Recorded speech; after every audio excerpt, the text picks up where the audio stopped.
শাবুন খাব্বাজ, যুবক রুটি বিক্রেতা। সে রুটি বিক্রি করে, চুলার মধ্যে রুটি সেকে। সে যে সালাম দিল, আসসালামু আলাইকুম। যুবক বলে ওয়ালাইকুম আসসালাম। আহমদ ইবনে হাম্বল বলে, যুবক আমার যাওয়ার জায়গা নেই, সফরে বেরিয়েছি, খুব শীতে কষ্ট পাচ্ছি, রাতে যদি তোমার এই চুলা থেকে একটু আগুন পোহাই কোনো সমস্যা? যুবক বলে, না না সমস্যা না, আহলান ওয়া সাহলান, খোশ আমদেদ, আসেন আসেন, আপনি আগুন পোহাইলে আমার সমস্যা কি? সুবহানাল্লাহ পড়েন। আল্লাহ শুকরিয়া করে উনি বসলেন আর আগুন পোহাচ্ছেন, আর খেয়াল করলেন যুবক রুটি বানায় আর পরে আস্তাগফিরুল্লাহ, রুটির দলা বানায় পরে আস্তাগফিরুল্লাহ, খামির বানায় আর পরে আস্তাগফিরুল্লাহ, রুটি নিয়ে উনুনের ভিতরে চুলার ভিতরে সেকা দেয় আর পরে আস্তাগফিরুল্লাহ, দোকানদারের কাছে কেউ আসলেই সে রুটি দেয় আর পরে আস্তাগফিরুল্লাহ, ক্রেতার কাছ থেকে টাকা নিয়ে ক্যাশ বক্সে রাখে আর কি পড়ে, আবার রুটি বানানো শুরু করে আর কি পড়ে, খালি এইটাই পড়তেছে। ইমাম আহমদ ইবনে হাম্বল তো অবাক, কিরে এটা আবার কেমন যুবক, খালি আস্তাগফিরুল্লাহ। উনি প্রশ্ন করলেন, যুবক ঘটনা কি? আসার পর থেকেই তোমার দেখতেছি তুমি রুটি বানাও, রুটি বিক্রি করো আর পড়ো আস্তাগফিরুল্লাহ, মালাকা ইয়া শাবাব।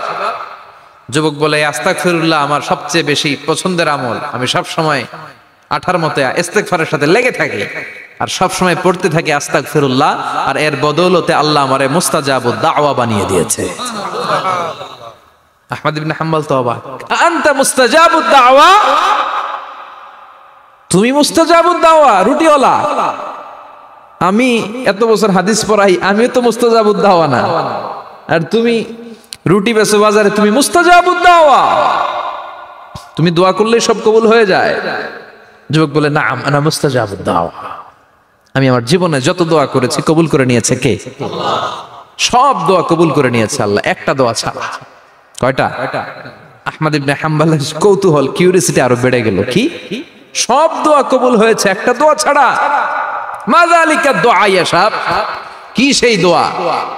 যুবক এবার বলতে শুরু করলো, আমার জীবনে যে দোয়াটা আল্লাহ কবুল করে নাই সেটা হচ্ছে আমি আল্লাহর কাছে অনেক চেয়েছি, অনেক দোয়া করেছি যে আল্লাহ, শুনেছি এই জামানার সবচেয়ে বড় মুহাদ্দিস, তার নাম নাকি ইমাম আহমদ ইবনে হাম্বল, আল্লাহ তোমার কাছে আমার চাওয়া আমি যেন এই ইমাম আহমদ ইবনে হাম্বলের দেখে মরতে পারি, আমি যেন ইমাম আহমদ ইবনে হাম্বলের হাতে হাত রেখে মুসাফা করতে পারি আর তার কপালে একটা চুমু এঁকে দিতে পারি।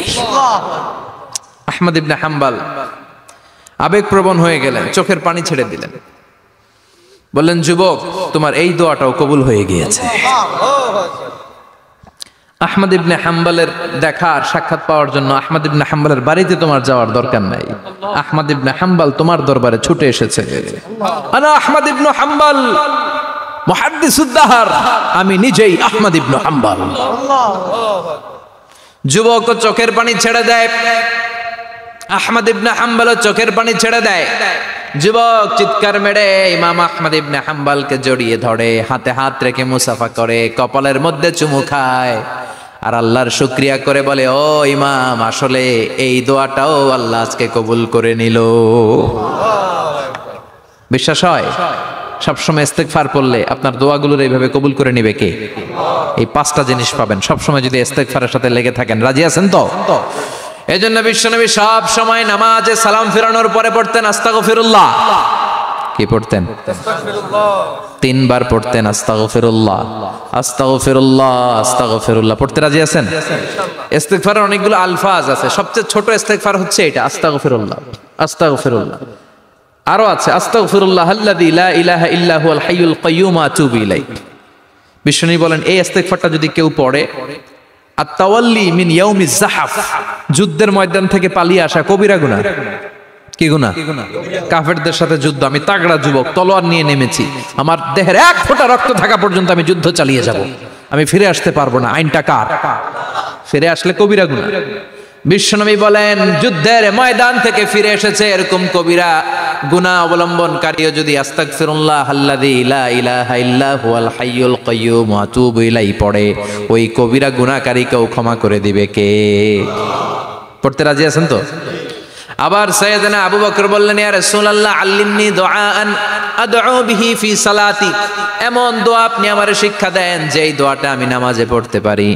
বিশ্বনবী বললেন, পড়ো আল্লাহুম্মা ইন্নী যালামতু নাফসি যুলমান কাসীরান ওয়া লা ইয়াগফিরুয যুনুবা ইল্লা আনতা ফাগফিরলি মাগফিরাতাম মিন ইনদিক ইন্নাকা আনতাল গফুরুর রহিম। সুবহানাল্লাহ পড়েন।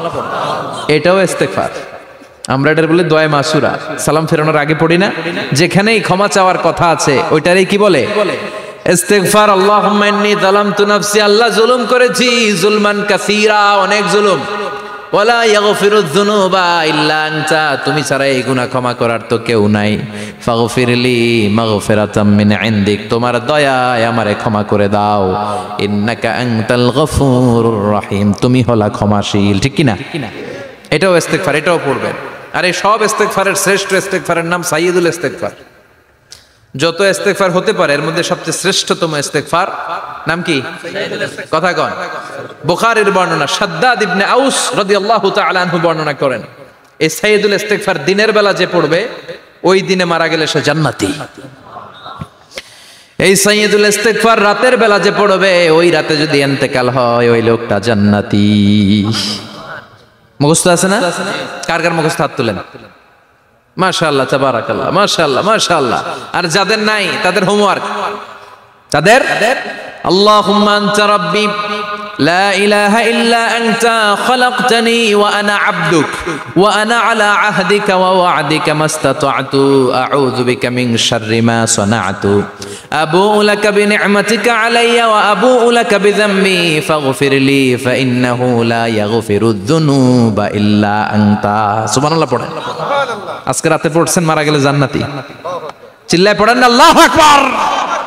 এজন্য বিশ্বনবী বলেন, আমার আগের গুনাহ মাফ, পরের গুনাহ মাফ, তারপরেও প্রতিদিন আমি 70 বার তওবা ইস্তেগফার পড়ি। আজকে থেকে পড়তে রাজি আছেন তো? বেশি বেশি ইস্তেগফার পড়া যাবে না? একটু প্রাণ খুলে দিল খুলে আওয়াজ করে পড়েন তো আস্তাগফিরুল্লাহ। আর জোরে পড়েন আস্তাগফিরুল্লাহ।